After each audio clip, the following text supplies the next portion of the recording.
Gala de Oro que tanto nos gusta, donde reunimos a dos personalidades para que charlen alrededor de cómo el cine les ha influido en su vida, en su obra y la presencia que ha tenido el cine a lo largo de toda su existencia. Hoy contamos con dos figuras míticas de la España de nuestro tiempo. Dos personalidades muy singulares y muy poderosas, con un estilo muy arrebatador y cada uno por su lado, pero que tienen varios parentescos. Hay varios rasgos que les unen. Por ejemplo, los dos son vascos. Eso sí, uno de Bilbao y otro de San Sebastián. Los dos tienen una gran cultura, un gran sentido del humor, un gran talento y una gran cinefilia que ha influido tanto en su vida como en su obra. Se trata de dos grandes revolucionarios de la cultura española de las últimas décadas, Javier Gurruchaga y Àlex de la Iglesia.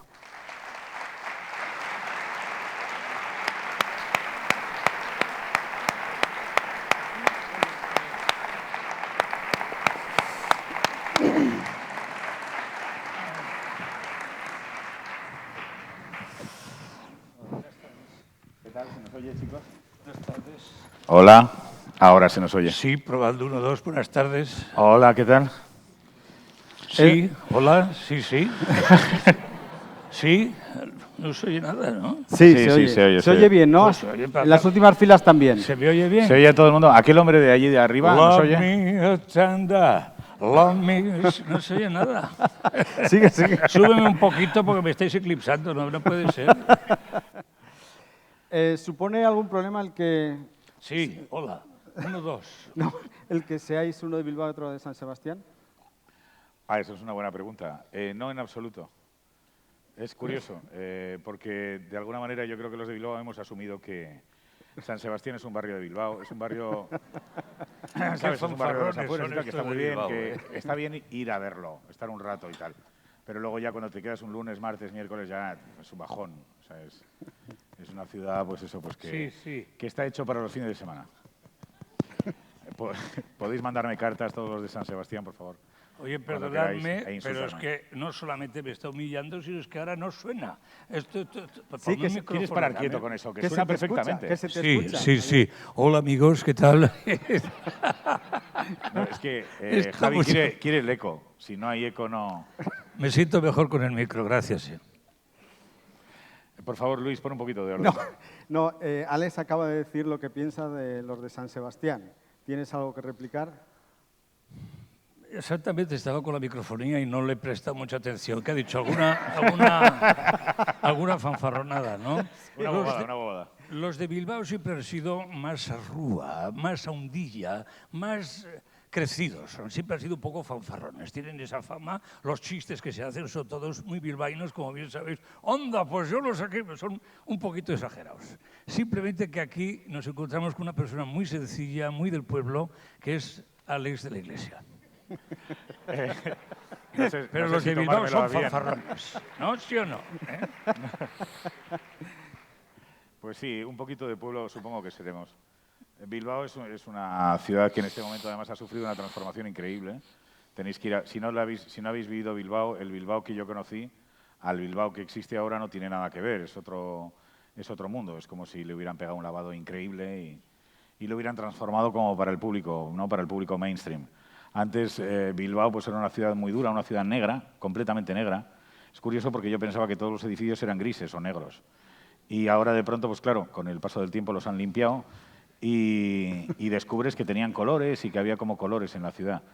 Y claro, la primera reacción es que todo va mucho mejor, ¿no? Que todo es fantástico y es maravilloso, pero algo en mi interior me dice que hemos perdido un Bilbao industrial que tenía una fuerza atroz, ¿no? No sé si para bien o para mal, pero desde luego tenía mucha más fuerza que el de ahora. En esta charla sabéis que trata sobre todo de que descubréis hablamos del cine clásico, no sé por qué estoy hablando de esto. Vuestras debilidades cinéfilas y de vuestra relación con el cine desde el primer momento. Y hablando de Bilbao y de San Sebastián, vosotros vivisteis allí durante muchos años y me gustaría que recrearais los primeros deslumbramientos que tuvisteis alrededor del cine, de las primeras películas, Os lleváis pocos años, pero habéis vivido pues, la España de los 60, de los 70 con mucha intensidad. Seguramente el cine que veríais en aquellos años os influiría enormemente. ¿Os acordáis, por ejemplo, de la primera película que visteis? Si fue en televisión, si fue en cine, y dónde, cómo, por qué. Televisión, televisión. Yo de familia humilde, televisión, vamos, ahí ni en blanco y negro hasta cuando tuve 10 años. No. La primera película fue en un cine de los de siempre, El Pequeño Casino, Le Petit Casino, en la parte vieja de Donostiarra, un cine pequeñito. Y la primera película que vi, la primera película que por supuesto me impactó enormemente por el lenguaje ese, parece que están ahí, la bruja, los enanitos, Blancanieves y los 7 enanitos. Esa fue una película, esa noche no pegué ni ojo, todo hay que decirlo. No pegué, me afectó esa bruja, esa reina. Luego me dijeron que se parecía a Claudette Colbert, otros a Gloria Swanson, otros a Bette Davis, no sé si era, yo creo que era Gloria Swanson, la cara esa de la reina. Es una de mis películas favoritas, Blancanieves y los 7 enanitos. Igual desde ahí me viene esa fijación que tengo por el mundo de los enanos, ¿no? Luego también mi padre hizo el resto. Me llevaba de niño con 7 años a ver El Bombero Torero en la Plaza de Toros. Entonces, claro, si era como una fijación, vamos a llevarle al niño a ver cosas pequeñas. En Blancanieves y los 7 enanitos, El Bombero Torero. A mí el fútbol me aburría enormemente porque, claro, unos tíos tan grandes, pues ahí está, vámonos de aquí. Esto es un aburrimiento, ahí está, es un aburrimiento. Entonces el Bombero Torero me viene de ahí. Por cierto, que el bombero que yo veía era el padre de Arévalo. ¿Sabéis quién es Arévalo, no? El sí, famoso claro, cómico sí. Pequeño, ¿no? Entonces, pues todo queda en casa. Todo al final queda en casa y Blancanieves y los 7 enanitos me impactó mucho. Pero luego os hablaré de otra película, porque si no me estoy alargando, que me impactó mucho y que tiene mucho que ver con la realidad, que es Quo Vadis. Pero Blancanieves... Alárgate lo que quieras. Blancanieves, no, pero es que tiene luego... Me encanta escucharte. Luego, ¿te gusta? Me gusta un montón. Bésame mucho, como si fuera esta noche, ya. Se ha muerto Burt Reynolds, se ha muerto, lo sabéis, ¿no? Hay pocos actores en este país que tengan la perfecta dicción de nuestro amigo Javi. Bésame mucho. Venga, que te toca a ti. Luego ya cuando le entiendes ya es otra cosa, pero fundamentalmente el asunto está en que lo que dice se le entiende perfectamente, ¿no? Sí, o que diga tonterías, quiere decir. No, Javi es... Blancanieves. Primero voy a decir algo sobre ti que me parece que es interesante, porque es que tú hablas, cuáles son tus orígenes, cuáles son las primeras películas que viste y que de alguna manera provocaron, pues, en fin, tu deformación o mi formación, no lo sé todavía. Entonces, claro, efectivamente, pues bueno, mi primera película fue la primera película que recuerdo verla en televisión fue King Kong. King Kong, la de Sodesaki Cooper, esa la vi, recuerdo, me prohibió la película mi padre y me dijo, no veas esto que no vas a dormir en toda la noche y tal. Yo creo que tendría menos de 4 años, o por lo menos 4 años, pero yo creo que menos porque no iba al cole. Y entonces, pues nada, dije, vale, pues no la vemos. Y me quedé como en el quicio de la puerta, viendo la película ahí, entre la puerta y el borde de la madera, ¿no? Y ahí conseguí ver un poquito... Y entonces, claro, me dio muchísimo más miedo. O sea, la película me pareció atroz. Y además es una película alucinante porque, hablando de cómo funciona el cine y cómo está cambiando todo tanto, es una película que ahora no se podría rodar tampoco. O sea, en King Kong hay momentos francamente terroríficos en los que el gorila se come vivo a las personas y se ve. O sea, la boca del monstruo, como el gargantúa, que tú también conocerás en San Sebastián, ¿no? ¿Conocíais el gargantúa? Sí. Pues el gargantúa es un monstruo que se come los niños. Pues aquí el gorila se comía a las personas, ¿no? Y las lanzaba por el aire, las desmembraba y tal, cosas que, desgraciadamente, pues bueno, ni en una película de dinosaurios podemos ver, ¿no? Y bueno, esa fue la primera en el cine. Luego ya lo curioso es que, no sé si fue por mi atracción hacia los monstruos, que también la padece Javi. La segunda película que vi fue Godzilla. O sea, vi King Kong y luego Godzilla, claro, ya me empezaba a estropear, ¿no? Ya la cosa iba a peor. Y Godzilla, claro, el dato que tengo, no sé a qué edad la vi, pero el dato que tengo es que yo no llegaba, o sea, me tenía que poner de puntillas en la butaca, de pies, para sobresalir por ahí y poderla ver. O sea que, francamente, tenía que ser muy enano. Y yo creo que no era exactamente el primer Godzilla porque salían las gemelas chinas con la gran mariposa Mothra detrás. O sea que debe ser la segunda o la tercera, no sé exactamente, no soy un experto en Godzilla. Y claro, fue también un impacto, un shock, ¿no? Y a partir de ahí, cualquier cosa que no tuviera un monstruo, o que no se destruyera alguna ciudad, o que no hubiera algún tipo de muerte sangrienta, pues no me llamaba, ¿no? Me parecía como muy soso todo, ¿no? Y esas fueron las primeras. Y a colación, por terminar, el siguiente impacto, más poderoso a nivel monstruoso, fue por culpa de este señor.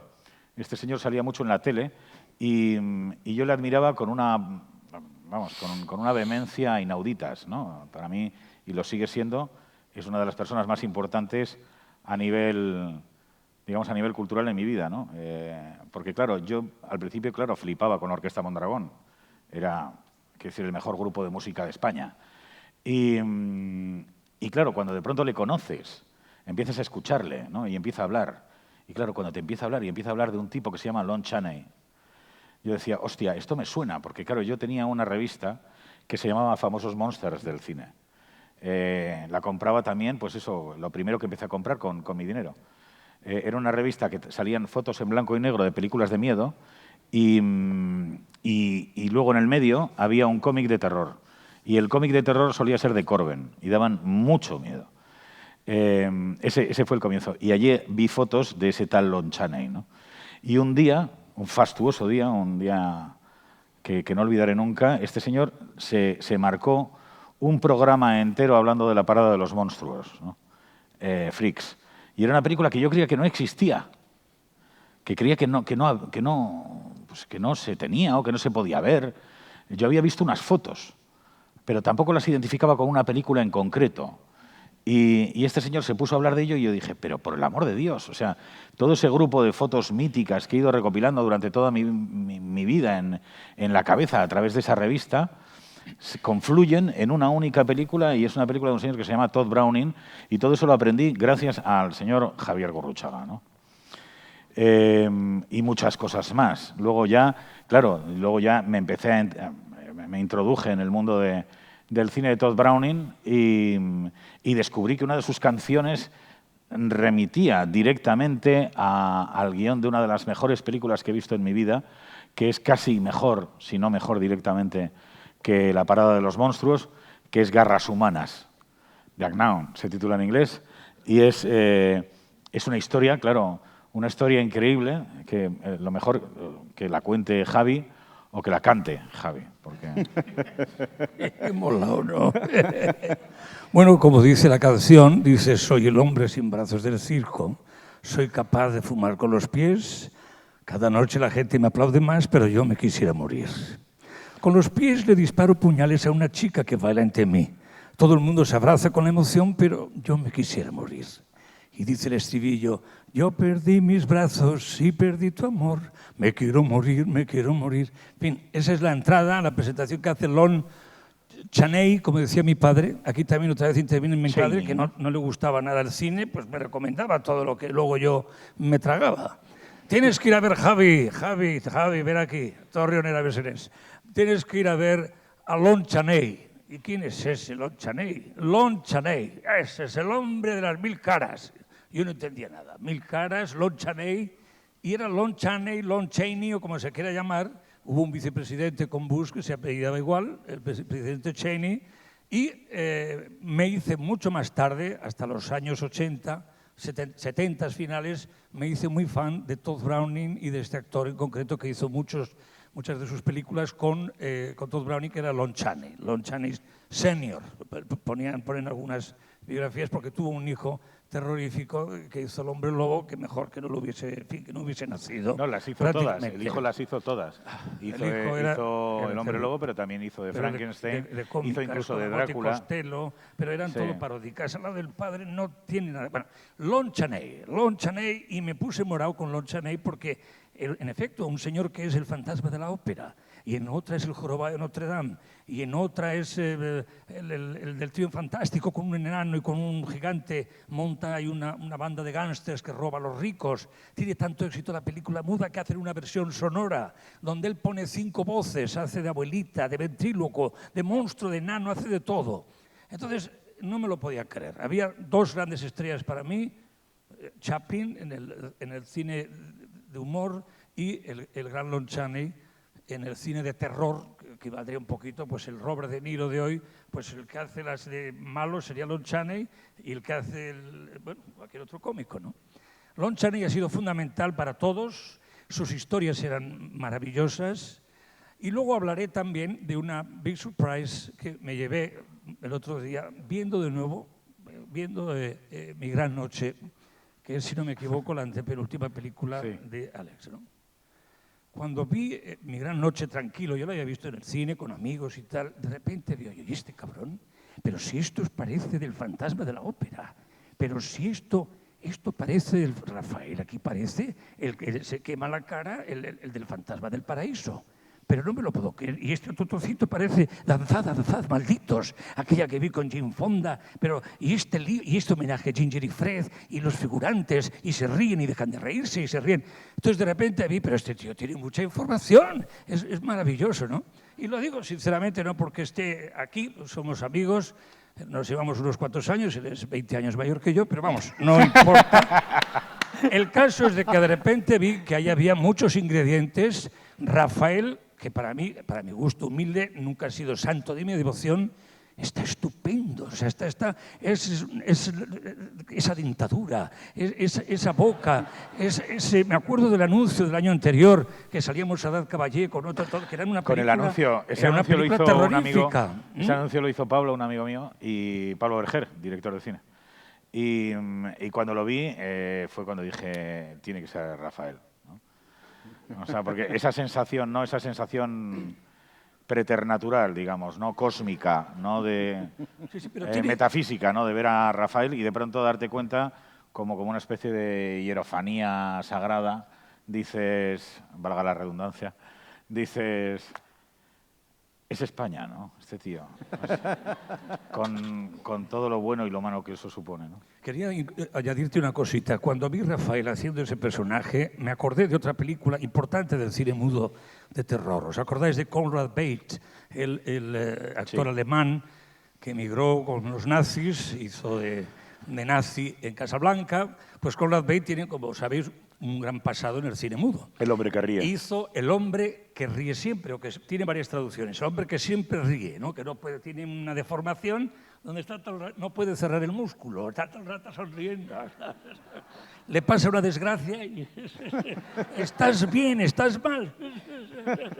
Entonces, es una película, El hombre que siempre ríe. No me acuerdo exactamente. El hombre que ríe, de Man Who Laughs. Ese es. Pues ese era Rafael. Entonces yo ahí de repente veía a Rafael, Conrad Bates, el fantasma de la ópera, el fantasma del paraíso, danzad, malditos, y este otro trocito para aquí, y la otra, y la madre cuando aparece con el pedazo cruz, esto es el Roger Corman, está aquí todo, es un monstruo. Me voy a ver con él mañana, pasado. Las cosas en la vida crecen si las mira alguien interesante, ¿no? Hay mucho cine, lo digo de corazón y no he exagerado nada, en nuestro amigo Alex, ¿no? Si hablamos de Conrad Bates, desde luego El hombre que ríe formaría parte, quizá, ¿no? Para entroncar un poco con la conversación o con la charla que tenemos ahora, formaría parte, yo creo, que de las películas que yo incluiría dentro del concepto de clásicos. O sea, ¿qué es un clásico? O sea, ¿cómo podríamos definir el concepto de que algo es clásico, ¿no? Quiero decir, el concepto en sí mismo es aquello que merece ser repetido o imitado, ¿no? Y desde luego, El hombre que ríe no es una película que ha provocado muchas secuelas, en principio, pero si lo piensas en un modo genérico, sí. El hombre que ríe es el origen y la base del Joker, por ejemplo. El personaje del Joker sale de ahí, y concretamente sale de Conrad Bates, ¿no? Y luego quiero decir que de alguna manera el hombre que ríe es una película que expresa un sentimiento que después impregna todo el cine contemporáneo, o sea, todo el cine del siglo XX, ¿no? que es esa sensación de la interpretación sobre la interpretación. Eso que va avanzando hasta Vértigo, ¿no? Que diríamos que es la muerte del clasicismo o la primera película moderna. En el caso del hombre que ríe, hablando de la película que cita Javi, lo más impresionante es el trabajo de Conrad Veidt haciendo algo que no había hecho nunca nadie y que desde luego será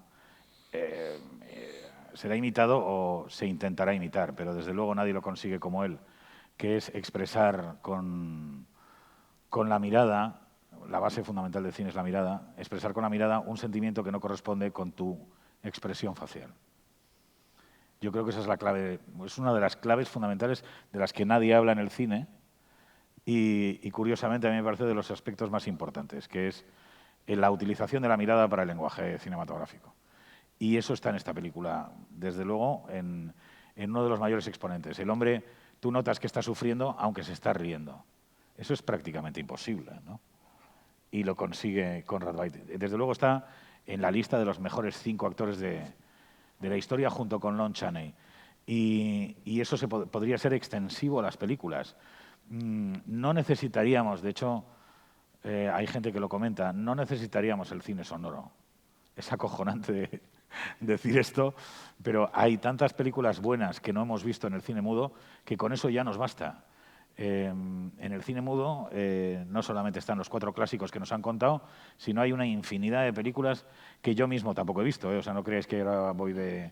O sea, yo no soy un experto, pero sé que existen y sé que he visto algo. Y entonces en ese cúmulo de películas se encuentran grandes clásicos que desde luego pueden copar una vida. Yo quisiera añadir un elemento importante de lo que dice Alex ahora mismo. En las últimas entrevistas o una conversación muy difícil de conseguir de nuestro admirado David Bowie, dijo que al final de sus años, de su vida, ¿qué hace usted normalmente? Pues yo veo cine mudo. Cine mudo, o bien para reírme, o bien para dramas. O sea, es como decía Alex, hay cientos de películas maravillosas, cantidad de adaptaciones que luego se ha vuelto a hacer la versión sonora, como fue en el caso del Trío Fantástico, pero vamos, con más obras maestras, el Trío Fantástico, muchas obras, y esto era un poquito a lo que se dedicaba nuestro querido David Bowie y a preparar su último disco mientras él era consciente, sabía que tenía su cáncer de hígado, ¿no? O sea, él decía que el cine, este expresionismo, esta forma de actuar, este circo, que de alguna manera, pues igual se lo contagió también, me imagino que lo sabéis, fue vecino un tiempo en una ciudad, en un pueblito suizo de Charles Chaplin. Era muy amigo de Geraldine y solían merendar el maestro Chaplin con Geraldine, con sus hijos, con Ona y con David Bowie, ¿no? Pues yo me imagino que eso también le contagiaría y desde luego ese cine está por explorar. Conocemos, como bien dice Alex, 4 autores y hay verdaderas maravillas, verdaderas joyas. Y luego se han hecho remakes sonoros. ¿Y qué película? Pues si ves es la película aquella que la firmó Griffith o la firmó el otro, o Einstein que se dio una vuelta por aquí, o Chaplin, sus primeras películas, la que no salía él, La mujer de París, la otra, la de más allá. Hay mucho cine por descubrir y ahí está un poco, como bien dice Alex, está en la raíz, ¿no? Ahora que sí, Alex. No, dime. No, que iba a contar una anécdota de Chaplin que me contó Carlos Saura, que como sabéis estuvo casado mucho tiempo con su hija Geraldine, iba muy a menudo a la villa donde vivía Chaplin en Suiza. Decía que lo que más le hacía disfrutar a Chaplin ya en sus últimos años era volver a ver sus películas. Las veía, se las ponía a todo el que iba, pero el que más se reía era el propio Chaplin viendo Luces de la ciudad o El chico, La quimera del oro. Me pareció una anécdota... Es rarísimo eso. Pero y lo de Bowie, la fuente es lo muy de de Bowie fiar. que me dices. La fuente es muy de fiar porque... Hombre, Bowie ya se veía que era rarito, pero... Sí, Stardust, tal, Sí. y luego viendo todas las películas de Por eso te digo Charlotte que en lo de Bowie existe cierta coherencia, ¿no? Pero desde luego Chaplin no entiendo por qué ve sus propias películas, es que no lo puedo entender. O sea, quiero decir, no hay ningún disfrute en ver una película propia. O sea, no... Al contrario, hay un sufrimiento enorme. O sea, tú cuando haces una película la ves igual 50, 60, 100, 200 veces. O sea, por partes, por trocitos, luego completas. O sea, solamente en el proceso de postproducción yo igual veo la película unas 50 veces.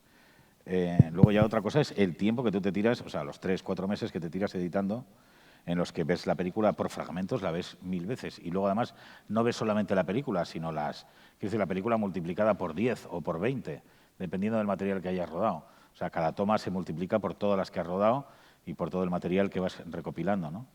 Entonces, quiero decir, es atroz. O sea, llega un momento que es donde es que tendríamos mucho de qué hablar, pero vamos, hay un momento concreto en el que tú de pronto ya no eres la persona que había escrito el guión, ni eres la persona que ha dirigido la película. Eres un tío que está viendo un material que no sabes, que no sabes muy bien quién ha hecho. O sea, tú dices, ¿y todo esto a qué viene, no? ¿Por qué rodó esto? ¿Y todos estos planos para qué eran? O sea, tú ya eres una persona que está manejando un material que ya no es propio, que es un material como otorgado por una persona muy cercana a ti. Entonces entiendes muchas cosas y otras no tanto.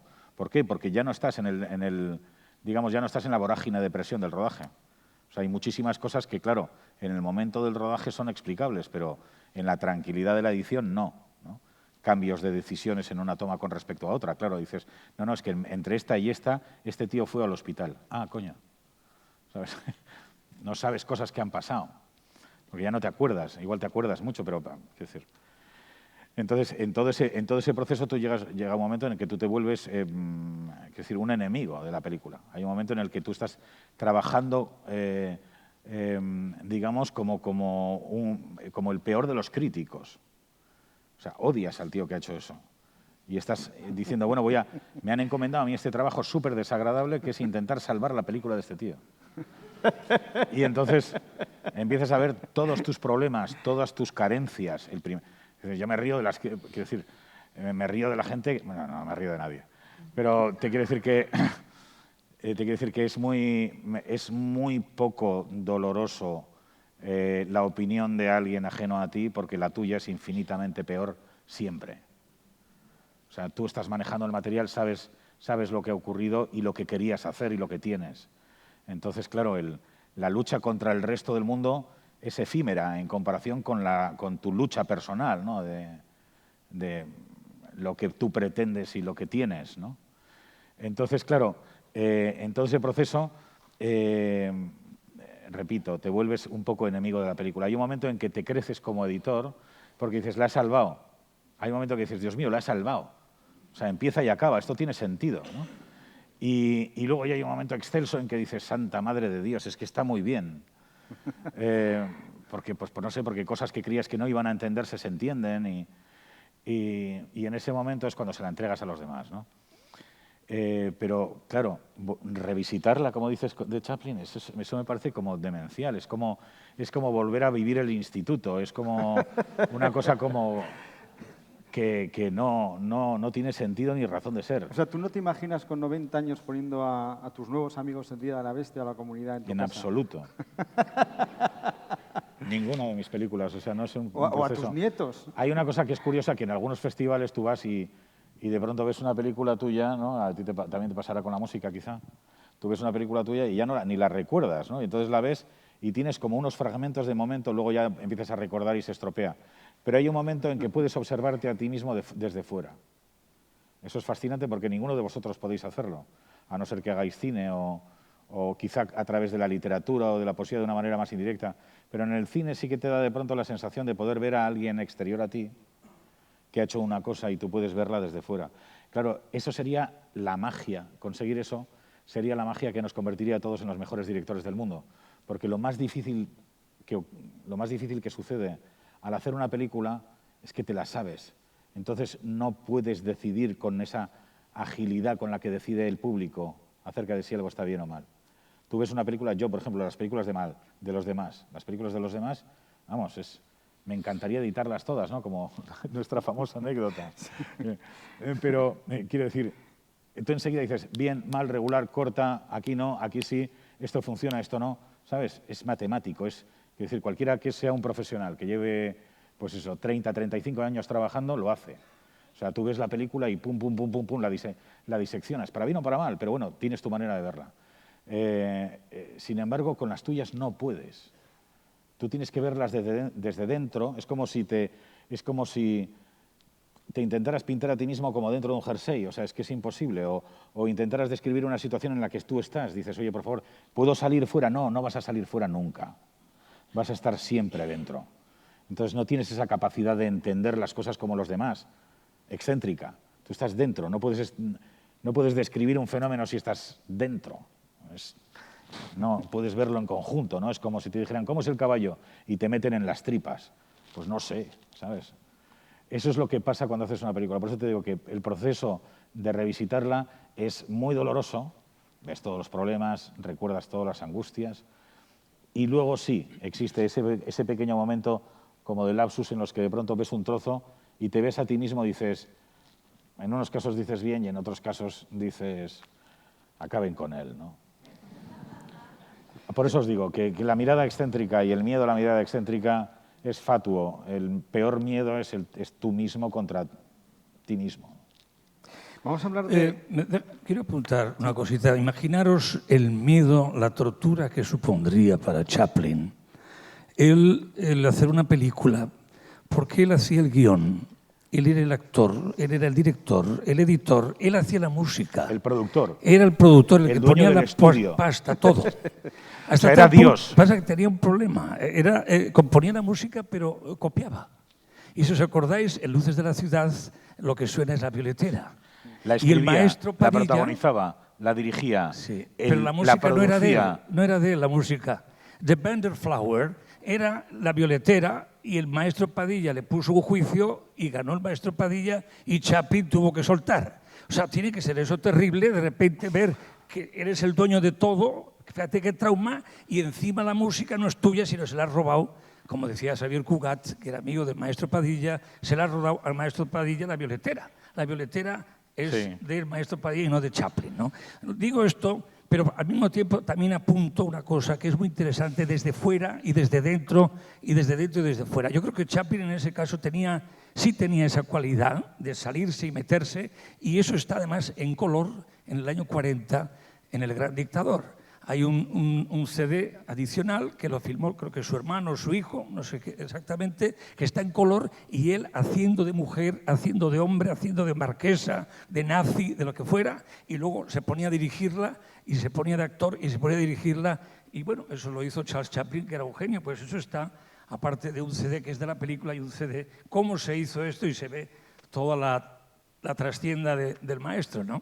Y sobre todo yo en el caso de Chaplin, en el año 39-40, cuando hasta los propios judíos americanos que tenían negocios con los alemanes le presionaban para que no hiciese esa película El Gran Dictador, los mismos judíos, sea lo que sea, hable de judíos o no judíos, no hagas esa, le presionaban, había una mafia que estaba en contra de Chaplin y Chaplin levantó en el año 39-40 El Gran Dictador, va a ser un fracaso, va a ser un desastre. Y a mí personalmente pues me sigue conmoviendo y además después de la que ha caído, ese monólogo final. Entonces, pues bueno, hago este inciso del maestro, ¿no? Hombre, lo fuerte de Chaplin era eso, es que efectivamente yo creo que sí que es, no sé si el mejor, pero casi, desde mi punto de vista, el mejor director de cine que he conocido. Lo que pasa es que, claro, quiero decir, también era la persona con más poder en la industria que he visto jamás, ¿no? Y sobre todo con un poder omnímodo, o sea, quiero decir, la escribía, la protagonizaba, la dirigía, la postproducía, el estudio era suyo, donde estaba todo el mundo era suyo, todos los actores estaban contratados por él mismo y no tenía ningún tipo de límite, ningún límite, no había fecha de entrega, no había nada, era haga usted lo que desee, hasta, bueno, quiero decir, hasta el punto de, yo creo que tiene el récord, ¿no?, de más cantidad de tomas de la historia del cine. Puede ser. Yo creo que junto con Kubrick, sí. llegaba en Luces de la Ciudad llegó a 150, 160 tomas del mismo momento con una actriz, ¿no? O sea, me imagino que la mujer se volvería loca. En El Resplandor también, en El Resplandor, o sea, Kubrick tuvo un rebotazo guapo con Jack Nicholson, porque claro, a partir de la toma 109, Jack Nicholson empezó a preguntar que qué estaba variando. Y entonces, o sea, ¿qué diferencia había entre la 109 y la 87? ¿No? Que si se lo podía explicar, que le ayudaría mucho. Y entonces, pues Kubrick, pues nada, se cogió y se fue, ¿no? Pero vamos a hablar de grandes impactos, de esas películas que os volvieron un poco locos, que os cambiaron la cabeza, incluso en la manera de entender el cine, incluso la propia vida, y que reconocéis tantos años después que han sido fundamentales en vuestra vida. En mi caso, el momento de mayor clímax cinematográfico ocurre, yo creo que a los 18, 19. No ha sido superado, o sea, no he vivido una cosa más poderosa que esa, que fue un año en el que yo creo que fue el 84. Aparte de, creo que es el 84, es el estreno de Alien. O sea, el 84 es muy buen año. No, Alien es el 79. ¿Ah, sí? Sí. O sea, que la estuve viendo todo ese tiempo. No, que igual que igual la viste en un reestreno, a lo mejor. No, tienes razón, sí. Sí, el 77 es Star Wars. Sí. 79 es Alien. Sí, sí, sí. 84 y es En busca Goonies. del Arca Perdida es 80-81. Eso. Y Goonies es 84. Sí, eso sí, Goonies sí. Vale. Bueno, esto al margen. No tiene nada que ver con lo que iba a decir. No, creo que es en el 84. Yo tenía 18 años, eso seguro, 18, 19. Había empezado Sí. justo, era el primer año de universidad. Bueno, el caso es que de pronto, yendo a la uni, en Bilbao, está el Parque de los Patos. Es un sitio que hay patos. Y además de patos, hay un museo. Y es un museo particularmente acojonante, mucho antes que el Guggenheim. Si vais a ver el Guggenheim, pasaros por el Museo del Parque de los Patos, porque a mí particularmente me gusta más. Tiene pintura flamenca y cosas muy raras. Bueno, el caso es que de pronto montan un cine, ¿no? Y lo lleva un tío bastante interesante, de tal manera que de pronto empieza a hacer ciclos y es gratis. Entonces, claro, nosotros pasamos por el parque, miramos qué dan y, claro, no fuimos nunca a la universidad. O sea, todos los días a las 4 de la tarde nos metíamos en el cine. Y gracias a eso, en un año vi los mejores ciclos que he visto nunca. Cine de expresionismo alemán, todo, o sea, lo vimos todo, o sea, todas las películas. Y claro, cada película estaba una semana y íbamos todos los días a ver la misma película. Castillo Vogeloed, por ejemplo, ¿esa la habéis visto? Sí. Esa es buenísima. Bueno, vimos todo el expresionismo alemán, luego directamente pasan a cine negro americano y lo dan todo, otra vez todo, y además en copias en cine. Copia en cine, en 35 milímetros, de pronto, El bosque petrificado, ¡boom! Y la ves en cine, Bogart, tal, o sea, esas cosas que se veían como borrosas en la tele, de pronto están con una, ¿sabes?, con una copia nueva que habían pedido, yo no sé a qué filmoteca, y ves todo el cine clásico americano nuevo en la pantalla. Y después de ese, bueno, hubo muchos, ¿no? Recuerdo Siodmak, Wells, todo Wells, Boba, todo Wells. O sea, todas las películas, no faltaba ninguna. No estaba La otra cara del viento, que ya sabéis que se va a estrenar dentro de poco. Y tampoco estaba Calma total, una película que dicen que no existe y existe. Eso también podríamos hablar mucho de ello. Bueno, dan todas esas y ya por último dan Hitchcock. Y Hitchcock dan todo Hitchcock, pero desde el cine mudo. O sea, las dan todas.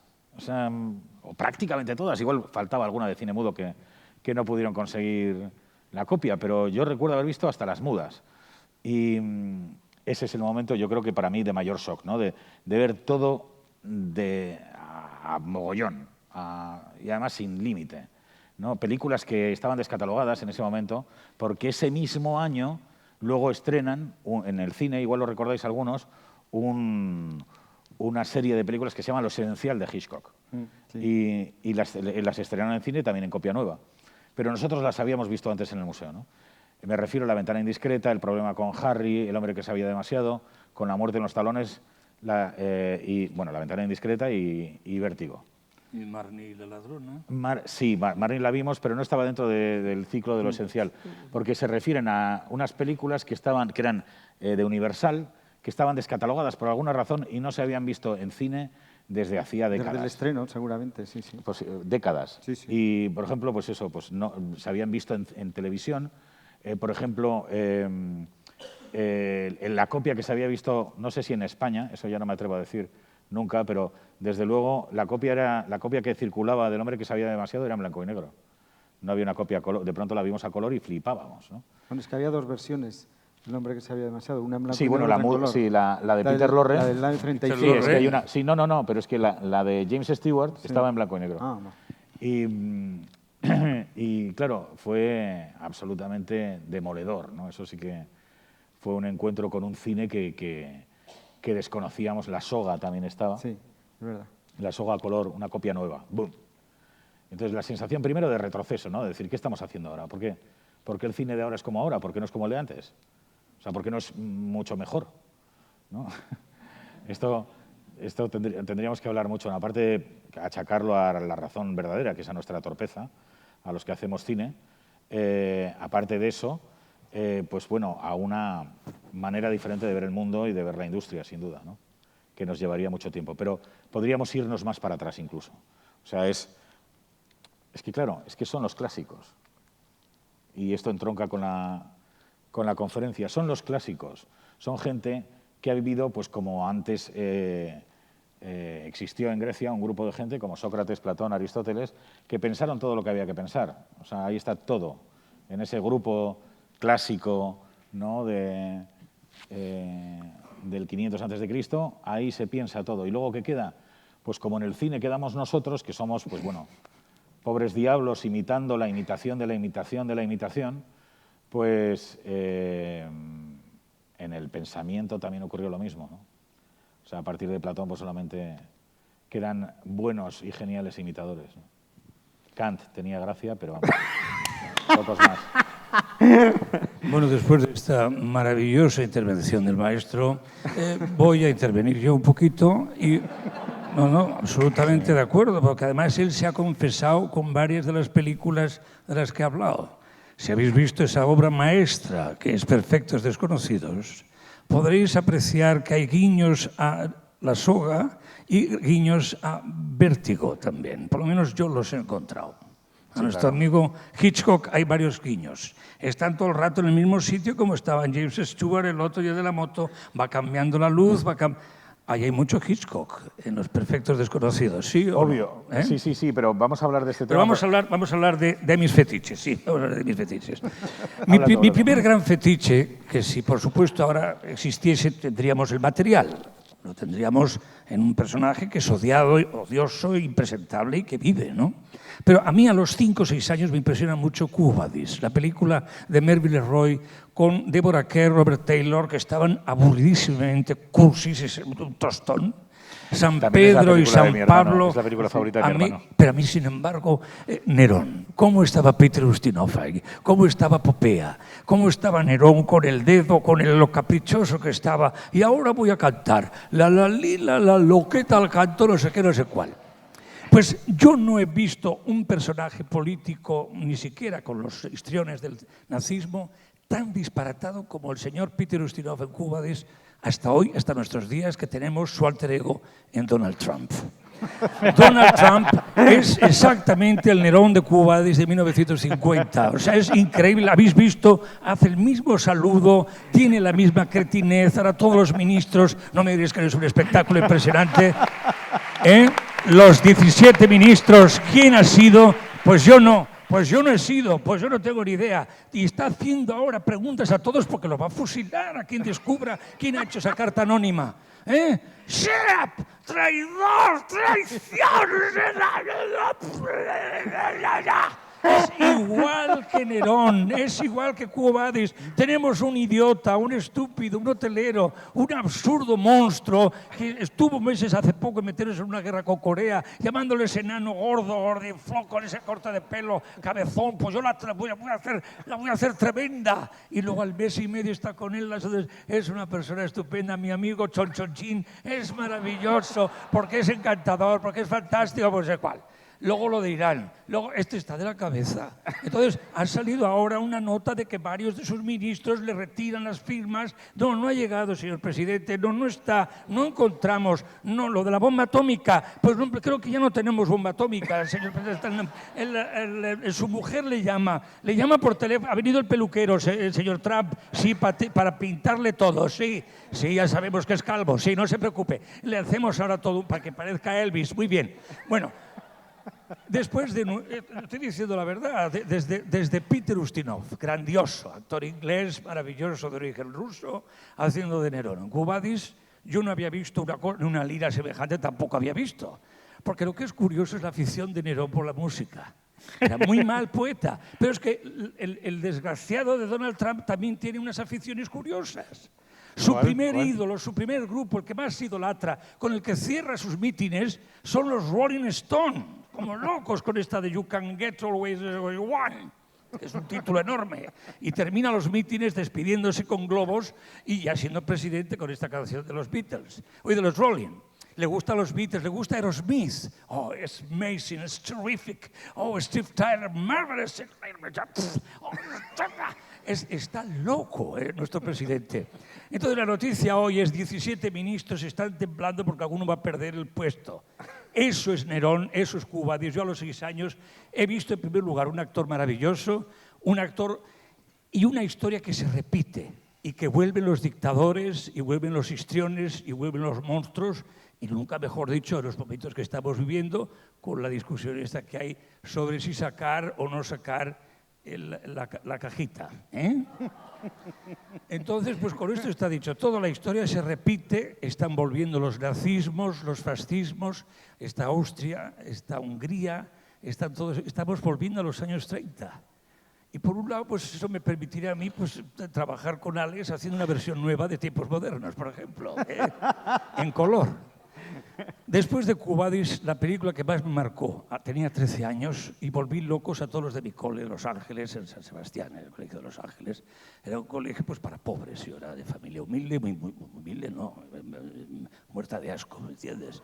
Y entonces, pues bueno, iba al cine y me escapé a un cine de arte y ensayo que se llamaba el Cine Gaxen, que estaba donde estaba el Gran Teatro Cursal, que fue innecesario tirarlo porque no se estaba cayendo, simplemente que había especulación inmobiliaria y los alcaldes fascistas de aquella época pues querían hacer ahí una tienda, un supermercado. El caso es que yo fui a ver esta película que os voy a contar ahora, el Gaxen, niño de 13 años, y la película era, no sabía inglés, ahora tampoco sé, pero bueno, engaño más, ¿no? Cuando canto Stand By Me, pues, When the night has come, pues mira qué bonito, qué bien lo hace, ¿no? Pues no tengo ni idea de inglés. Bueno, entonces fui a ver la película y era Tobe or no Tobe. Y voy a la escuela y les digo a todos los de clase, ir a ver Tobe or no Tobe. Tobe or no Tobe es la hostia. Tobe or no Tobe tiene, porque sale un actor con que hace sale a la calle, es Hitler, Tobe or no Tobe. Y luego está Carol Lombard y Jack Benny, porque Hamlet, porque Shakespeare. Les conté a todos y fueron. Inculqué con 13 años yo a mis compañeros de clase, Tobe or no Tobe. Y ahí viene el toque Lubitsch, que me vi todas las películas de Lubitsch, las veía en París, porque aquí en España no llegaba más que Tobe or no Tobe y poco más. Y el bazar no sé si era de las sorpresas, y poco más. Me vi todo Lubitsch, judío alemán, emigró antes de los nazis y allí pues hizo las obras maestras que hizo. Y con 40 y tantos años se nos fue y acabó su última película, Otto Preminger. Bueno, pues me empapé con esa historia Polonia. Todos apidaban Bubowski, Kolowski, Stotolowski, Molowski, y el que decía, o sea, que me llaman Gerard, campo de concentración.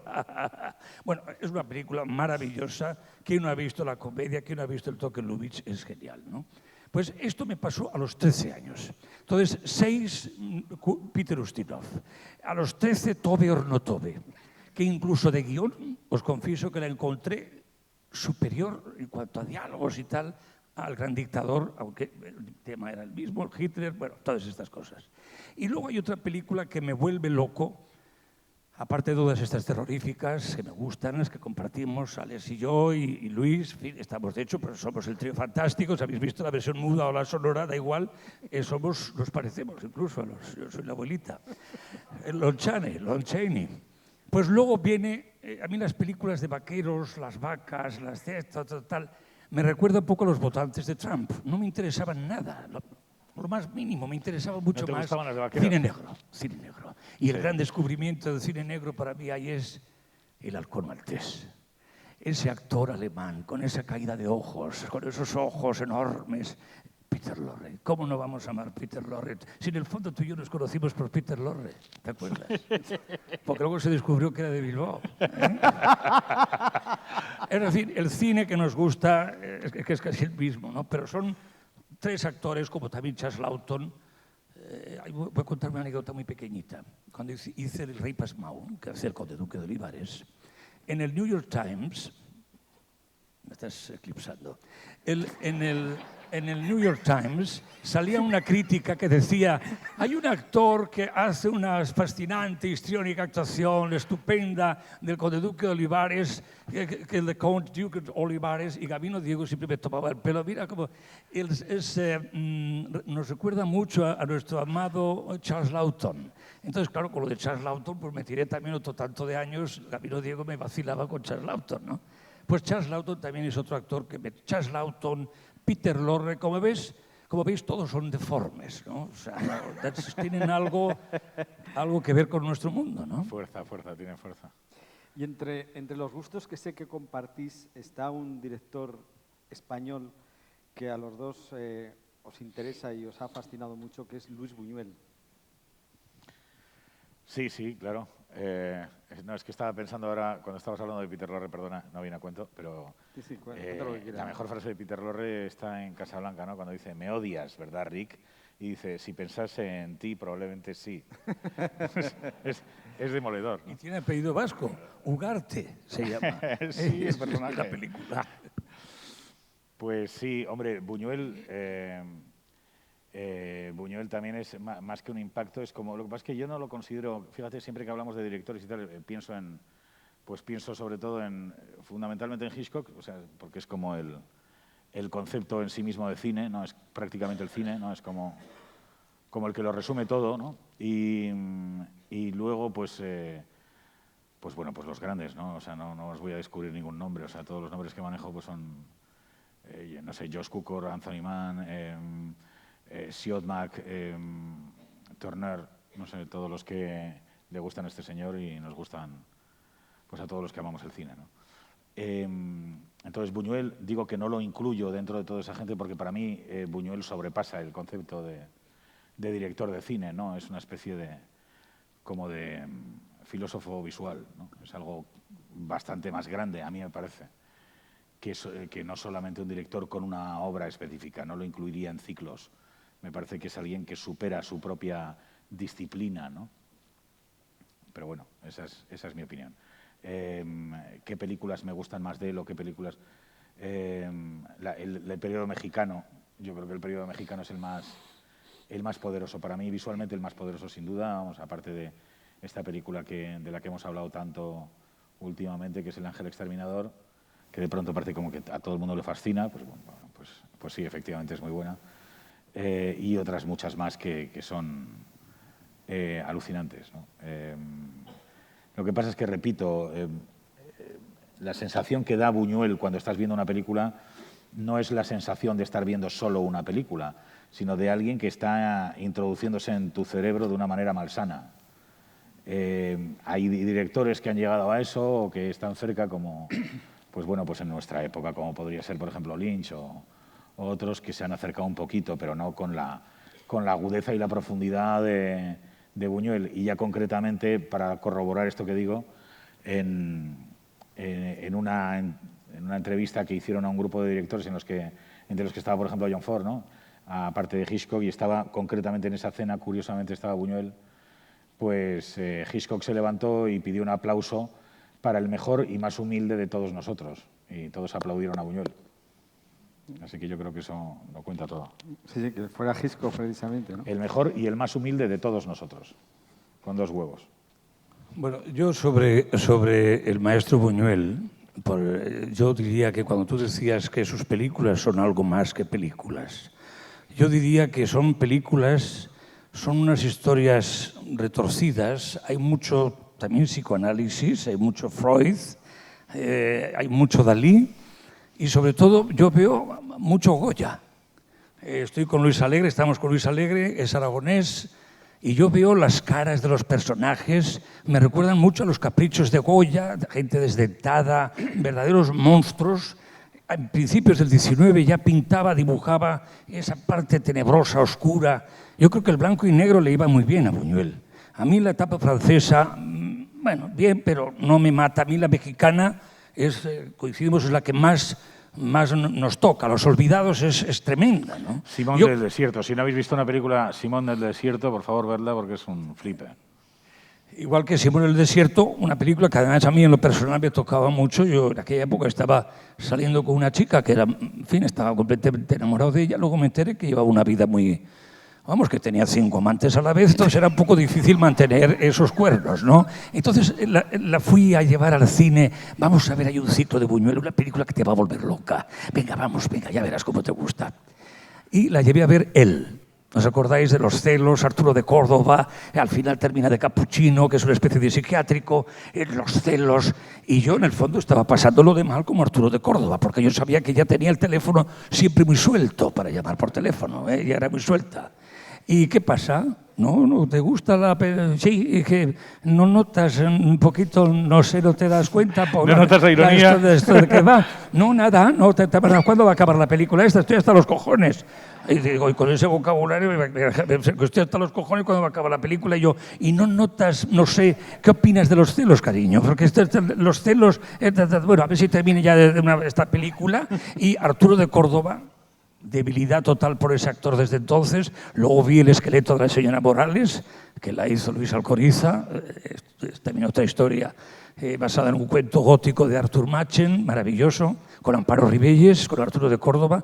Pero a lo que voy es que hay unas películas que te tocan el psiquis, que te tocan el mundo que piensas que uno no tiene. ¿Quién iba a imaginar que yo tan moderno, estar cantando aquella de la peluca, la muñeca, tal? Yo iba a ser más antiguo que ni sé en cuanto a celos, en cuanto a esto, lo otro y lo de más allá. Pues estaba viendo Arturo de Córdoba, del año 53, y yo era como Arturo de Córdoba. Entonces mi amiga me decía, vámonos, ya estoy hasta el coño, ¿por qué no vamos a follar?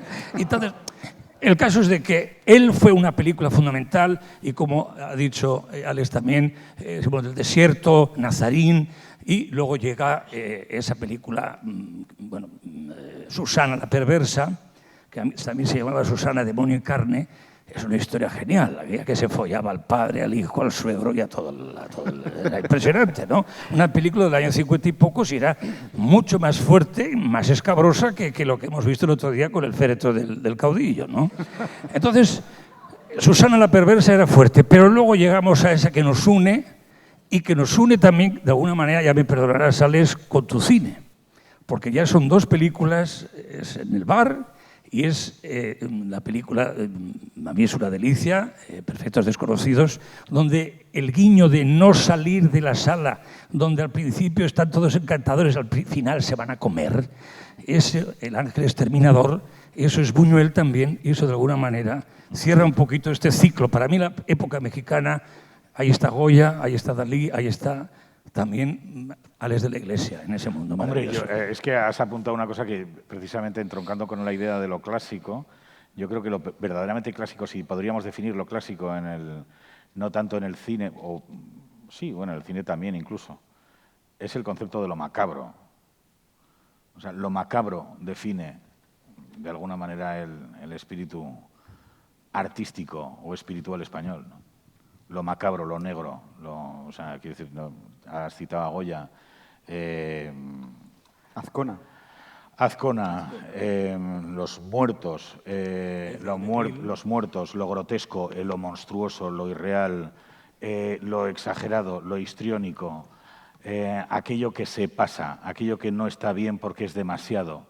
Todo eso no se nos ha ocurrido a nosotros, o a este señor o a mí, o a Siniestro Total, el grupo gallego. Es algo que de alguna manera está ahí desde hace mucho tiempo, ¿no? Desde hace mucho, mucho tiempo. Concretamente ha salido hace poco un libro que se llama Lo macabro en España y es muy, muy, muy definitivo, ¿no? Porque te das cuenta de que, quiero decir, te puedes ir muy lejos, no solamente hasta Quevedo, sino antes, ¿no? No sé cuál es el momento ni el origen en el que de pronto los españoles nos sentimos tan a gusto hablando de la desgracia, sobre todo de los demás. Pero hay un momento en el que efectivamente entendemos como nuestro el sentimiento perverso de amor a la muerte. Lo que está pasando ahora, ¿no? Quiero decir que la gente se esté peleando en este momento por sacar o meter un cadáver es alucinante, ¿no? Y es tan nuestro eso. O sea, no es que esté bien o esté mal, es que es nuestro. Es que es nuestra manera de ser. Es como vemos las cosas. O sea, no vemos las cosas más que por confrontación, por conflicto. O sea, algo nos gusta porque odiamos lo contrario, no porque nos guste eso. O sea, qué buena observación. Es que las cosas las vemos, y eso también entroncaría o tiene mucha relación con el cine clásico, porque el cine clásico bebe precisamente de esos contrastes excesivos, garras humanas, ¿no? Por eso son películas que te atrapan hasta la locura. Quizá ahora vivimos una época en la que las cosas están más edulcoradas, en el sentido de que no hay fronteras claras entre una cosa y otra. No hay una línea que dibuje claramente las cosas. En el cine clásico y en la literatura clásica las cosas están claras. Este es malo, este es bueno, este es regular, este va de aquí a aquí. Entiendes las parábolas, las imágenes, ¿no? Ahora, o tenemos eso, una imagen desdibujada, porque no nos atrevemos, por ejemplo, los malos ahora, ¿no? Tú ves una película de malos y no son malos. Los malos no hacen mal. No se les puede ver hacer nada malo, porque ya de alguna manera estás ofendiendo a alguien. En el momento en que te posicionas ya estás ofendiendo a alguien y entonces ya no te puedes posicionar. Entonces nadie está para un momento, todo el mundo se mueve. No sé si os habéis fijado también en las películas de ahora. Todo se mueve tanto que no hay tiempo de saber muy bien qué pasa, ¿no? Y es un poco por eso, porque hay miedo a dibujar las cosas, a marcar contornos, a marcar líneas que definan las cosas. Y antes no. De hecho, antes en el cine le preguntan a Hitchcock, ¿por qué te gusta tanto el cine que se hacen aquí en América? ¿Por qué no sigues haciendo cine en Londres? Y dice, es que me gusta mucho cómo fotografían las pelis, ¿no? Cuando está trabajando con ¿cómo se llama?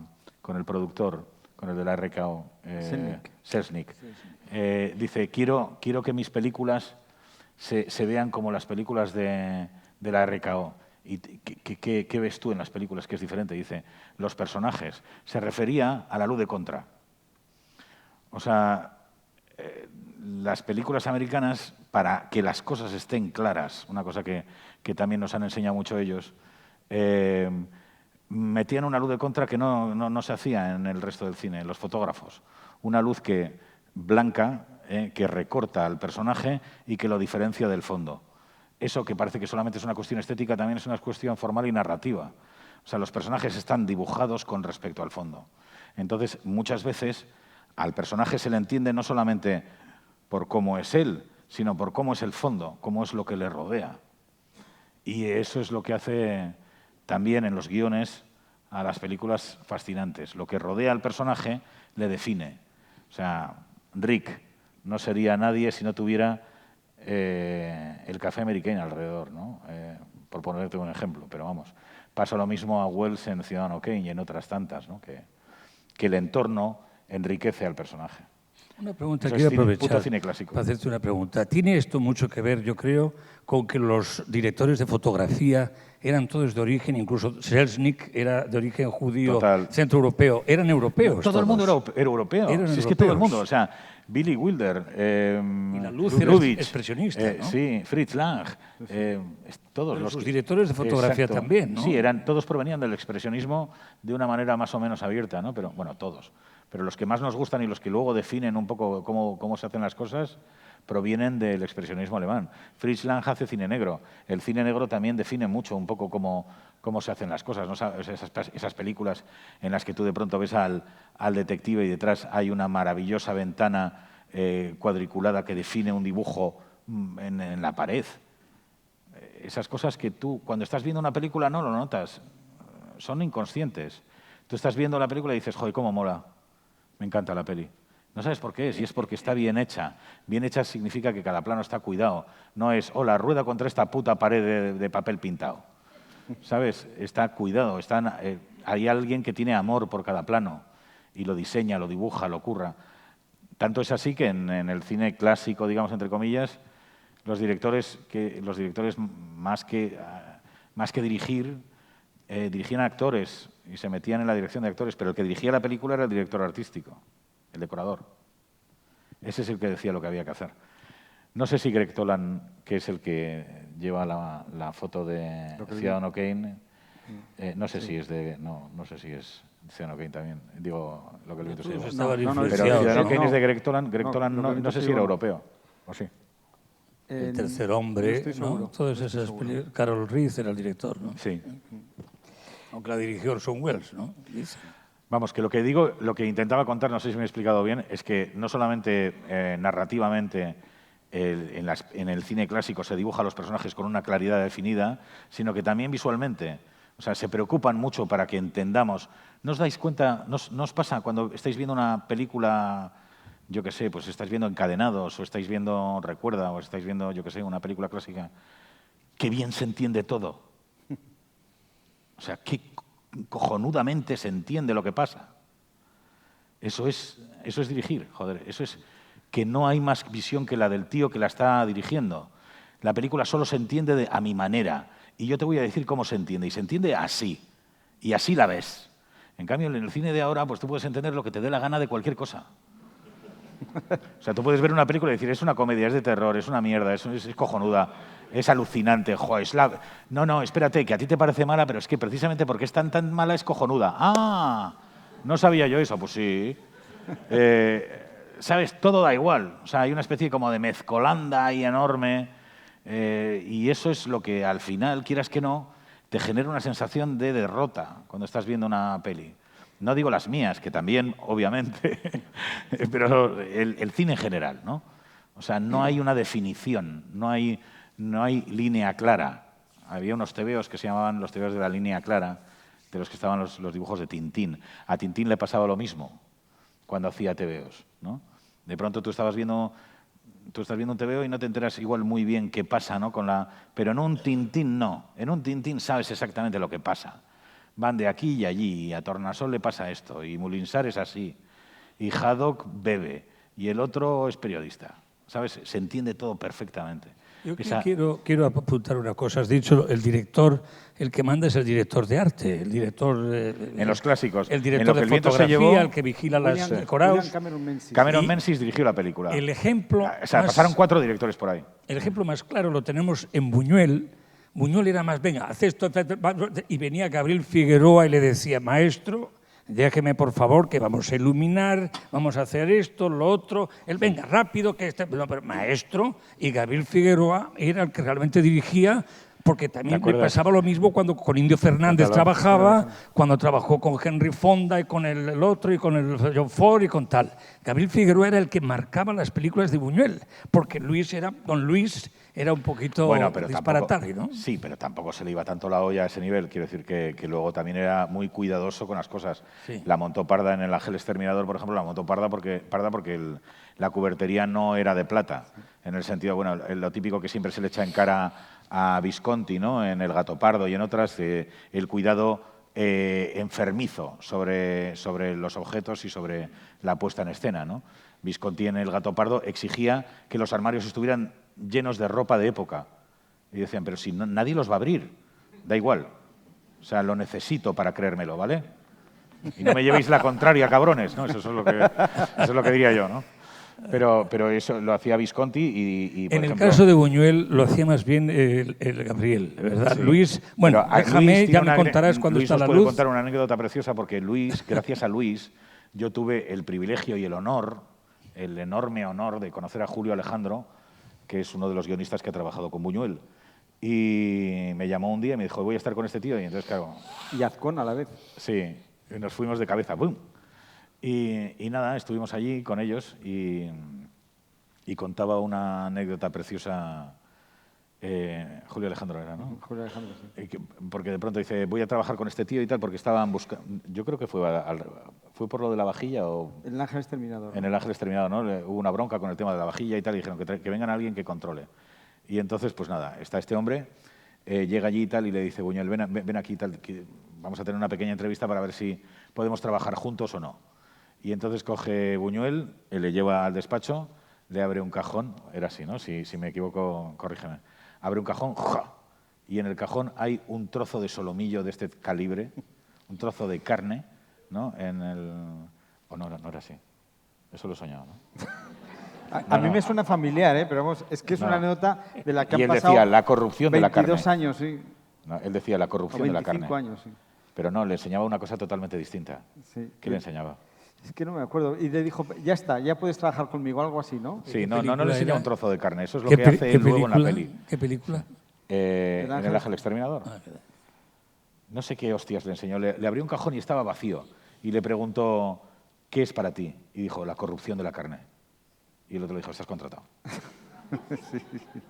Pues hablando de Buñuel y de la influencia que ha podido ejercer sobre vuestra obra, yo recuerdo uno de los momentos míticos de la carrera de Javier Gurruchaga. Los que tenéis cierta edad seguro que recordáis Una Nochevieja, un programa de Nochevieja. Los que tenéis cierta edad, ¿ha dicho eso? Y no te ha mirado a ti ¿Ha ni dicho nada, eso? mira para allí y para aquí. No, pero, ¿sabes? perdona, han pasado 30 años de aquello. 30 años, es verdad. 30 Yo creo que la años. mejor noche vieja de mi vida, sin duda. De hecho, Mi Gran Noche es un homenaje a ese programa. ¿El cuál? Mi Gran Noche. Mi Gran Noche. Totalmente. Quiero decir, yo no he disfrutado más o sea, recuerdo el mejor momento cuando de pronto estás viéndolo y de pronto, en vez de ser como siempre todo, entran unos primero entran unos títulos de crédito diseñados por Juan Carlos Eguillor. por Eguillor, Que era de en San 3D. Sebastián. La primera vez que se veía en televisión un 3D. Tú decías, Pero ¿cómo han presumía hecho de esto? bilbaíno. Las cosas son gorditas y tienen forma. O sea, no había trabajos en tridimensión digital. O sea, flipábamos, ¿no?, cuando vimos aquello. Era de Donosti, pero presumía de Bilbao, sobre todo. De Bilbao. Juan Carlos Eguillor, gran amigo nuestro, y falleció hace 5 años. Él hizo muchas cabeceras de mis programas de televisión, ilustró muchos cuentos, ilustró para El País, ilustró para los cuentos de la abuelita. Eguillor era increíble. Y luego es tío de Borja Coveaga, el tío, ¿no?, de Borja Y tío de Coveaga. Borja Coveaga, exactamente. Bueno, os cuento. Entonces empieza y de pronto no es como en televisión, que de pronto ves como un decoradito así como chiquitín y feo. De pronto, ¡boom!, un plató entero gigantesco de televisión española dedicado solamente a un decorado. Y el decorado está montado por uno de los tíos más brillantes en cuestión de, bueno, como director sin duda, pero además era decorador, que es Gerardo Vera. Un decorado de Gerardo Vera en el que se veía esa especie como de que ya empezaba a surgir, ¿no?, esa especie de estilo neogótico que después veríamos en Batman y en Arkham y tal, todo eso antes. ¿Sabes? Se inspiró en el la siguiente que hizo después de Ciudadano Kane. El tercer mandamiento era la de los, El cuarto mandamiento, no le quites tiene un otro mandamiento. título. Los magníficos Anderson. Sí, Los magníficos El Anderson. decorado estaba inspirado un esplendor de los poquito, Anderson. estaba inspirado en eso. Él era muy fan del lado ese gótico que tú dices, ¿no? Bueno, entonces aparece Javi y están preparando una cena. Él hace también todos los personajes, como Lon Chaney. Hace de señora, hace de todo lo que mayordomo, de todo. Hacía 3 personajes Sí. solo. Es que Lon Chaney hacía Y 10. entonces, en un momento determinado, entra el presidente del gobierno y es un enano. Es un enano, pero un enano exactamente igual que Felipe González. O sea, el impacto de todo el país, todavía no sé si lo recordáis, pero el impacto de todo el país diciendo, pero ¿cómo demonios se ha encontrado un tío así? Joder, fue glorioso, de verdad. Pues me imagino que tu pregunta va No, porque, llevarla a nuestro terreno del cine, ¿no? No, ¿Cómo? porque yo me acuerdo que yo cuando vi eso me acordé, por un lado me acordé de La Gran Buff, escrita por Rafael Azcona precisamente, y de Viridiana de Buñuel, de la cena, Pues de sí, la última cena. yo iba más atrás. Yo me acordaba del cuadro de Leonardo da Vinci, La Última Cena. ¿Os acordáis? Habéis estado en Italia, ¿no? Y si no en libros de texto, en libros de historia, pues aparece la reproducción incluso en blanco y negro. Yo la estudié por Diego Angulo en blanco y negro, La Última Cena. Pues sí, tiene que ver con La Última Cena, tiene que ver con Marco Ferreri y con La Gran Buff, con Michel Piccoli, Mastroianni, Ugo Tognacci, estaban todos ahí. Y tenía que ver con Viridiana. Y tuve la suerte de tener a una actriz que estaba en Viridiana, que era maravillosa, con la cual me hice muy amigo de ella. Trabajé con ella en una obra de teatro, Los Abrazos del Pulpo, de Vicente Molina Foix, y era Lola Gauss. Lola Gauss, que estuvo en Viridiana, estuvo también en La Última Cena de televisión, donde todo el mundo me puso a parir. Es decir, aquí Alex pues, le pone mucho énfasis y vosotros no habéis nacido prácticamente, pero no os hacéis ni idea al día siguiente cómo me pusieron. ¡Qué ordinariez, qué vulgaridad, pedos! ¡Pero qué forma de acabar el año! ¡Pero qué vergüenza! ¡Pero qué no sé qué! Y yo tenía a Lola Gauss, que estaba en La Última Cena Viridiana y estaba en mi programa. Y también tuve como invitado maravilloso a Narciso Ibáñez Menta, al padre de Narciso Y yo lo he Ibáñez. visto, está en YouTube, si lo queréis ver, está en YouTube, se puede ver en YouTube. Se puede ver. Y lo he visto hace poco. Y luego, además, otra cosa que llama mucho la atención es que está rodado como si fuera cine. O sea, hay grúas, hay planos. Xavier Manic hizo y pensando un poquito, como bien dices tú, con una lectura de cine. Bueno, lo que iba es que Narciso Ibáñez Menta, el padre de Narciso Ibáñez Serrador, estaba en la película, en la función. Tuvimos a Elton John, tuvimos unos grandes decorados. Hubo una gran cantidad de pedos, todo hay que decirlo. Pedos que además no eran hechos con la mano. Los hizo el difunto Juan Potau, que era guionista del programa. Ya falleció. Trabajé. Y entonces los más sonoros, dije, déjame a mí los más sonoros para chupar plano. Entonces los que yo tengo, cuando me muevo un poco, los más sonoros eran los míos. Y así me costaron el exilio en televisión, que ya no he vuelto a hacer un programa de fin de año en la puñetera vida. Fueron unos pedos preciosos, pedos que están en la película de Marco Ferreri, pedos que están en Pasolini. Habéis visto, es que no sé si es el de Camerón o los cuentos de Canterbury. Eran unos pedos preciosos, pero la gente o medio país no supo apreciar, empezando por mi madre. Y, Javi, no me hables. ¡Qué horror, Javi! Te van a quitar el programa. ¿Qué ha dicho Pilar? Es horroroso, pero ¿cómo? Y me imitas a mí con esos pedos que nos echaba en la tía Iñasi, pero qué horror, qué vulgar. Se ha ido a la cama. El Vicente, el marido de tu padre, se ha ido a la cama avergonzado. Solo uno y nos sale tan cerdo. ¿Pero cómo puedes hacer eso? Estamos horrorizados. ¡Qué disgusto! ¡Qué porquería de programa! ¡Qué horror! Ya hablamos mañana. ¡Clac! Al día siguiente. Y han leído los periódicos, Javi. Se ha acabado, se ha terminado lo tuyo, pobre. ¡Qué pena! ¿Por qué tenías que cagarte de esa manera en televisión? ¿Por qué?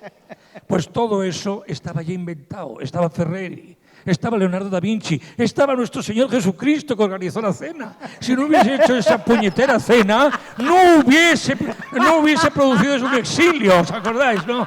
Gracias. Muchas gracias. Gracias. Por eso, cuando yo estoy solo y estoy tranquilo, me echo unos pedos que no os hacéis ni idea. Porque vuelvo a sentirme una estrella. Toma, en México me echo bastantes pedos. Es una zona que está a 2.800 metros sobre el nivel del mar y los pedos, allí en México se echa pedos todo el mundo. O sea, pasa que la ciudad está muy poblada, hay muchos coches y no se oye con el ruido, pero es muy pedorra. El país es amigo, es hermano, pero pedorro también. De ahí vienen los famosos temblores, sismos, que son los terremotos, que me he librado de dos por unas horas, de dos terremotos hace un año. No, es que ahora ya pillo el punto y ya no... Es un país muy pedorro. Y bueno, deciros que Buñuel, que nuestro Señor Jesucristo, que la Virgen María y que los pedos están conmigo, están con Alex y están hasta con nuestro Señor a tomar por culo. Busca...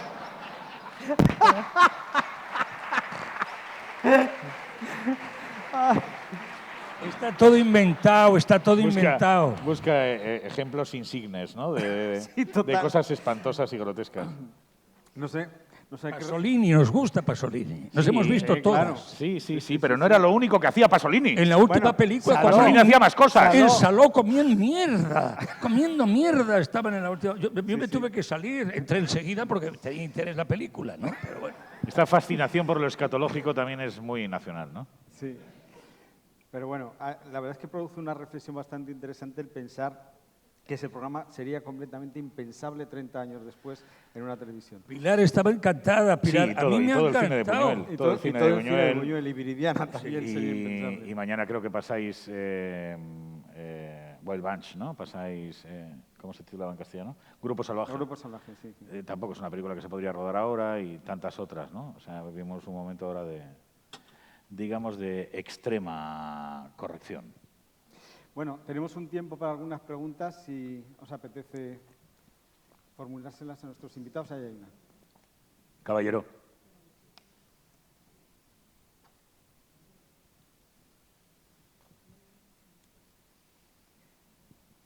Bueno, después de este show escatológico que nos ha encantado, por cierto, quería preguntar ¿qué opináis los dos del terror de la Hammer, que no lo habéis nombrado, que a mí me gusta mucho y sé que es una serie B, serie menor, pero que a muchísima gente no ha gustado ver las películas de Christopher Lee, de Peter Cushing, etc. Pues, ¿qué te voy a decir? Que más allá de la adoración, o sea, es la cosa más divertida, fascinante, apasionante, y lo hemos perdido. No sé, es un tipo de cine que hemos perdido. O sea, un cine de un presupuesto bajo, divertido, sin ningún tipo de límites y que puede tratar cualquier cosa desde un punto de vista más o menos irónico o incluso terrorífico, de verdad, porque muchas películas de Terence Fisher son realmente terroríficas, ¿no?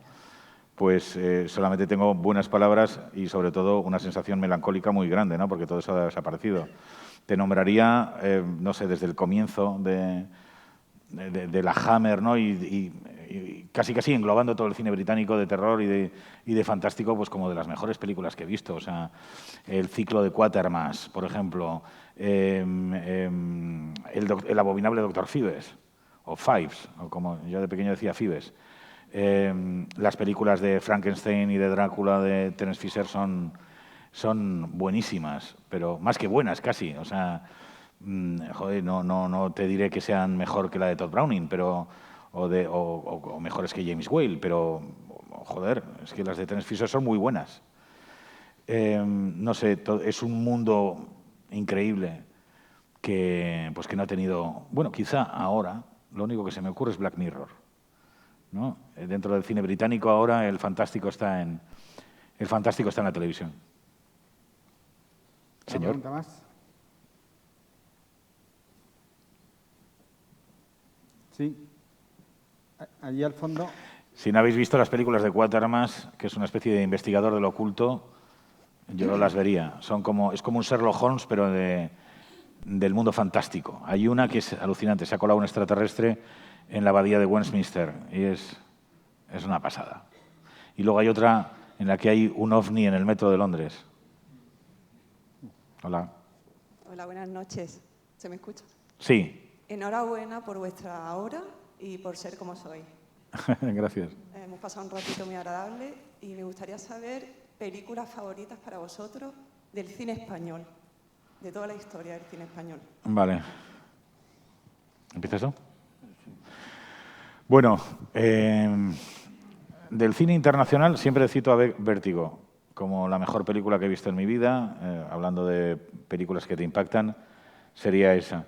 Pero estaría a la altura de una película que vi gracias precisamente a este señor, que se llama El extraño viaje de Fernando Fernán Gómez. Es una película que me descubrió Luis y fue un impacto.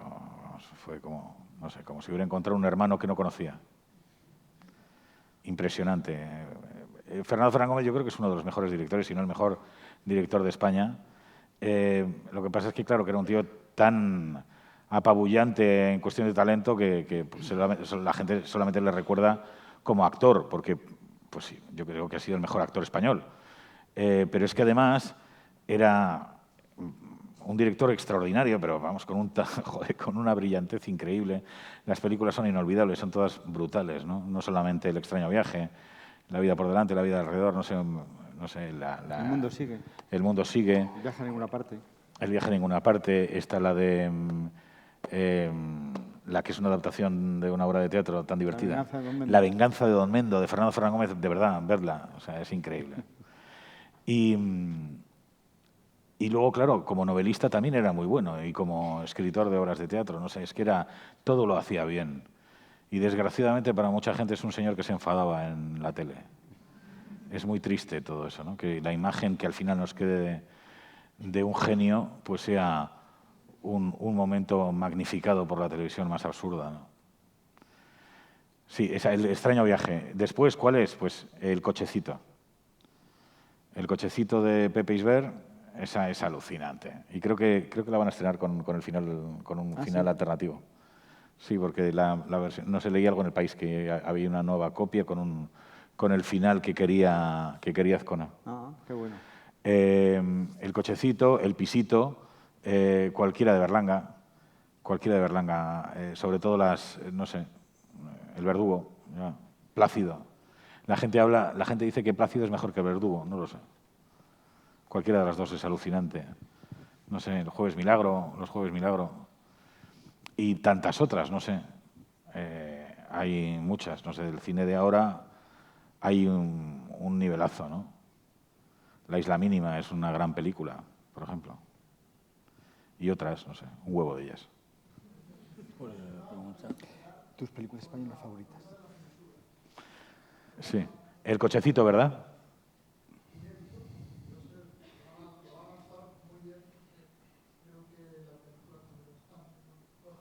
Eso he oído. Joder, eso es fascinante, vamos, poder verla ahora como... Aunque no sé, porque fíjate, ¿recordáis Blade Runner? Cuando salió el corte del director a mí no me gustó tanto. Es verdad. A mí me gustaba más la anterior, la que tenía voz en off y... Sí. Bueno, pues la pregunta es cuáles son nuestras películas favoritas. Es que Españolas. Españolas. Y extranjeras también, ¿no? No, españolas. Ah, españolas. Española, no, eso lo he Españolas. dicho yo porque me ha dado.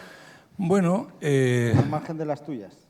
sí, bueno, pues una que es estupenda película, una maravilla, está muy bien retratado en el siglo XVII, la corte española, la bulia del rey.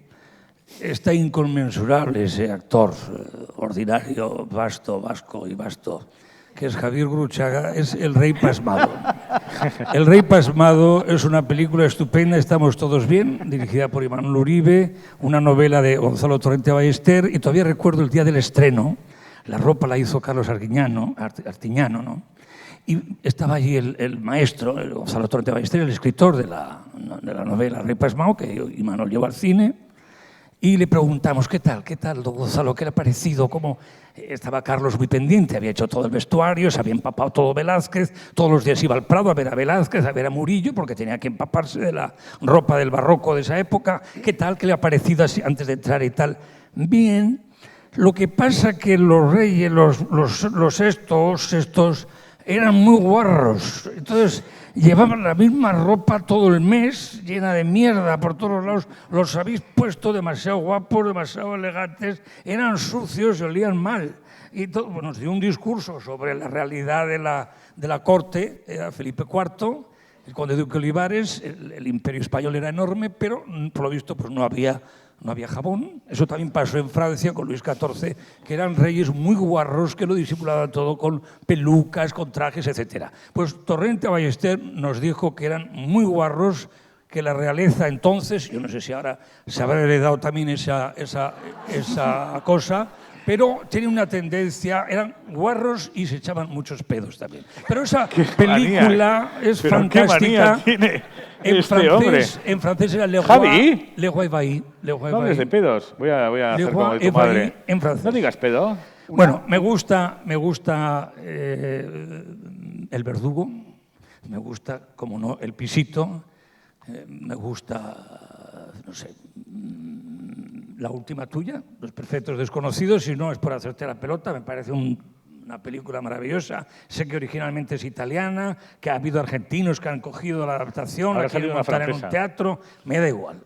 Hay mucho cine, y creo que lo he dicho sobradamente y con mucho cariño, mucho cine dentro, ¿no? Pero bueno, hay pues algunas películas me interesaría de saber, Fernán Gómez, me gustan muchas. Me interesaría saber cuál es tu película favorita, porque Luis El último caballo. Ha visto mucho cine español. Que era de Edgar Neville, pero ahí estaba Fernán Gómez. Me parece que Fernán Gómez era La Torre de los Siete Jorobados. Ese es Edgar Neville, ese es muy tipo Metrópolis, muy tipo expresionismo, Sí. No, hay muy buenas películas pero hay una en la que tú interviniste, además un papel muy gracioso que a mí me gusta mucho de Pedro Almodóvar, que es ¿Qué he hecho yo para merecer esto?, que además se rodó en tu casa, parte de la película. Sí, esa era la época en que yo tengo una casa en Madrid que era un antiguo convento de monjas. Y era la época en que pues, todos los amigos directores tenían más cara que espalda.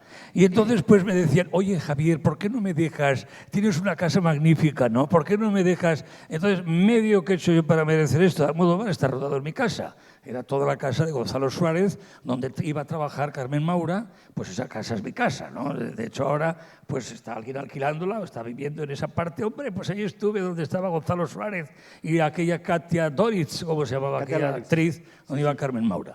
Pues era una época de mi casa, en vez de una pensión, pues parecía un esto de rodaje, ¿no? O sea, yo pagaba una mierda de pasta, Almodóvar me regaló una lámpara, se me estropeó enseguida, una lámpara Art Deco, me duró 2 semanas, tal. Y luego, ya años después, se enteró el maestro Berlanga Y no solamente tenía 4 sesiones en la película, sino me puso una sesión más. Me puso 5 y me alquiló la casa para París-Tombuctú, que es su última película, es su testamento maravilloso, ¿no? Entonces, Luis García Berlanga sale de mi casa, además tal cual, es decir, no quiso tocar nada, bueno, introdujo una serie de penes por allí enormes y un culo erótico que le habían traído de París, pero todo lo demás es mío, todo lo que se ve en París-Tombuctú, si ya todavía un cineclub que guarda una película, pues yo creo que está descatalogada completamente, pero hubo una época en que alquilaba locales para rodar una película. Si queréis rodar una película, pasaros por... Está llena de mierda la casa, pero merece la pena, es de 1760 y yo siempre como en otra época, ¿no? Películas, Berlanga me gusta mucho, me gusta Buñuel, me gusta, no sé, yo qué sé, hay todos un montón de películas fabulosas en el cine español, que creo que es un cine muy interesante. Ya, pero vamos a decir alguna que no... Y ya lo hemos controla. dicho, ¿no? Alguna que... Luis, yo sí, cuando di. yo le enseñé a Alex de la Iglesia y me empeñé en que viera El extraño viaje, porque cuando yo vi Acción Mutante, yo reconocí muchas claves de muchos de mis directores favoritos, de mis películas favoritas, y El extraño viaje fue la película que a mí me abrió la cabeza, o sea, la que me convirtió en un cinéfilo desatado, porque hasta entonces yo era un mitómano, solo un mitómano, y me enamoraba de las actrices y tal, pero El extraño viaje, o sea, fue un impacto brutal. Entonces, cuando comprobé que no había visto El extraño viaje, lo llevé, o sea, es que no le dejé irse a Bilbao, porque tenía intención de irse desde Zaragoza, donde estábamos, a Bilbao, y no le dejé irse a Bilbao para que viniera a mi casa a ver la película, y yo recuerdo con mucha emoción cómo vio la película con mis padres alrededor en el televisor de mi casa, y fue un momento extraordinario. Sí, sí, pues El extraño viaje, más que nada porque fue una película que a mí me cambió un poco la vida. Calle Mayor, igual, ¿no? Sí, de Calle pronto, Mayor. Calle Mayor de Bardem, ¿no? No, hombre, yo creo De que... Juan Antonio. Yo creo que ya han ¿Cuál pasado... más citarías? Pues han pasado ya 23 años para considerarlo un clásico. Yo creo que El Día de la Bestia, no, te lo digo en serio. O sea, que me parece que es un clásico del cine español ya. Porque para considerar además una película como clásico hace falta que pase un tiempo, ¿no? Ya. Yo creo que desde El Día de la Bestia ha pasado tiempo suficiente para que la valoremos en su justa medida, y creo que es un clásico del cine español. Bueno, Calle Mayor de Bardem. Es un clásico, sí, sí. Hay una película que, aunque no española, a mí me ha influido mucho, y conmigo pues a la orquesta y toda una serie de monstruos, luces, circo, etcétera, etcétera. Y es El Maestro, muy cerquita de aquí, el maestro Fellini con su Amarcord. O sea, yo Amarcord es una de mis películas también que me ha influido. Las primeras canciones de la Orquesta Mondragón, mis primeros avatares, pues me gustaba Fellini, Amarcord, David Bowie, Lou Reed, el glam rock, era toda esa época, Alice Cooper, el Rocky Horror Show, y poco después pues ya empecé a ser fan de ese monstruo del cine y de la expresión visual que es Alex de la Iglesia. Bueno, ladies and gentlemen. Yo creo que es un final perfecto. Y vamos a empezar a cantar una canción muy bonita. ¿Cuál podemos cantar? Canta una. Canta. ¿Cuál vamos a cantar? Pero soy el hombre sin Es brazos muy del fácil circo. la letra, Tú solo que no te es queremos muy fácil, eclipsar. es una canción para este tipo de situaciones muy bonita, es la de When the Saint Go Marching In. Cuando la fiesta decae o hay una cena que no funciona o lo que sea, vamos allí. Oh, when the Saint go marching in, go marching in. Oh, when the Saint No te go sigue ni Dios. marching in. Oh, I want to be the number. Oh, when the Saint go marching in. Oh, when the Saint go marching in. Oh, when the Saint go marching in. Yo no le Oh, sigo, I yo no sé. want to be the number. Oh, when the Saint go marching in. Bravo. ¡Viva el cine! ¡Viva Málaga! ¡Viva Alex! ¡Viva Luis Alegre! ¡Y viva yo! El Charles Lawton español. Gracias. Muchas gracias. Estaríamos más horas. Gracias, Málaga. Un beso muy fuerte. Javi.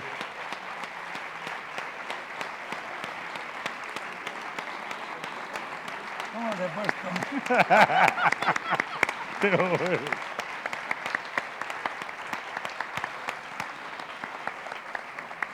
Vámonos. Gracias. Gracias.